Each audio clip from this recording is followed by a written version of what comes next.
কি বলবা? ওই ওই আবার বলো। ধরে না, ধরলে চলে যাবে। ধরে না, ধরে না, এখানে বসে বলো। হ্যাঁ বলো, ঘটনাটা বলো আস্তে। এই আরে ধরে না, ধরলে চলে যাবে রে বাবা, কথা শোনে না। হ্যাঁ এখানে বসে দেখো,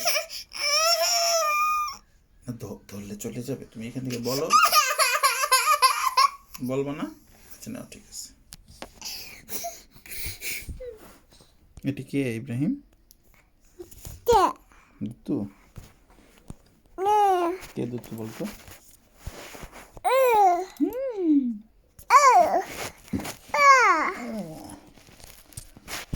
হয়েছে, এখন এখন বাই বাই বলো। Bye bye. তারপরে সালাম আলাইকুম বলো। সালাম আলাইকুম। তারপরে বলো তো উম্মা। উম্মা বলো। শেষ শেষ শেষ।